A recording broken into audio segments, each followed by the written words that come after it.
बहुत ही famous dialogue माना जाता है कोर्ट के लिए कि तारीख पर तारीख, तारीख पर तारीख। ये तारीखें लगती क्यों हैं। आपको ये समझना पड़ेगा कि हमारी जुडिशरी के पास सिर्फ 26,000 अप्रॉक्स जजेस हैं। एंड पेंडेंसी की बात करूँ तो it's around more than 5 crore. तो 5 करोड़ केसेस 26,000 जजेस को देखने हैं। एंड अपार्ट फ्रॉम दैट जो केसेस नए फाइल हो रहे हैं वो भी साथ में चल रहे हैं।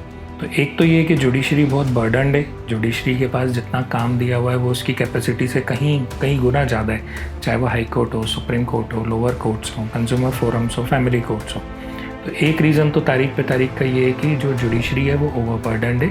मुझे नहीं लगता है कि गवर्नमेंट के पास कोई किसी तरह का प्लान है कि इस पेंडेंसी को कैसे ख़त्म करा जाएगा, या नए जजेस के जो अपॉइंटमेंट हो रहे हैं वो भी बहुत कम हो रहे हैं। जितनी पोस्ट हैं वो खाली पड़ी है, एलिजिबल कैंडिडेट्स गवर्नमेंट को मिल नहीं पा रहे।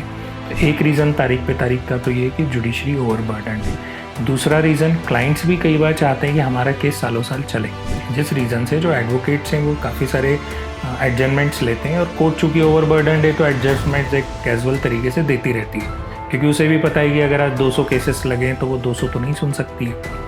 उसकी कैपेसिटी सुनने की 20 है, 25 है, 30 है। तो वो भी जुडिशरी भी यही करती है कि ठीक है, अगर मेरे पास आज 50 केस लगे, मेरी क्षमता नहीं है, 20 लोग एडजमेंट ले रहे हैं, तो वो एडजमेंट उन्हें दे देती है। और कई बार ऐसा होता है कि एविडेंस के लिए साक्षी नहीं आते हैं, कई बार साक्ष्य होते नहीं हैं।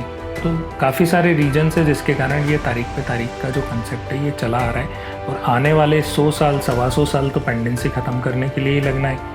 तो ओवरऑल अगर तारीख पे तारीख का सिस्टम ख़त्म करना है तो इंफ्रास्ट्रक्चर बढ़ाने पड़ेंगे, कोर्ट्स बढ़ानी पड़ेगी, जजेस बढ़ाने पड़ेंगे, और काफ़ी सारी केसेस को मीडिएशन, आर्बिट्रेशन की तरफ डाइवर्ट करना पड़ेगा। और हमारे वहाँ जो लोग लिटिगेशन माइंडेड है उनको भी अपनी लिटिगेशंस कम करनी पड़ेंगी। और बहुत बड़ा पोर्शन हाई कोर्ट और सुप्रीम कोर्ट में जो लिटिगेशन का है वो खुद स्टेट ही है। तो स्टेट पे भी ये बर्डन है कि वो भी केसेस को अपील, रिव्यू, रिविजन्स में कम लेके जाए और नीचे के लेवल पे ख़त्म करें।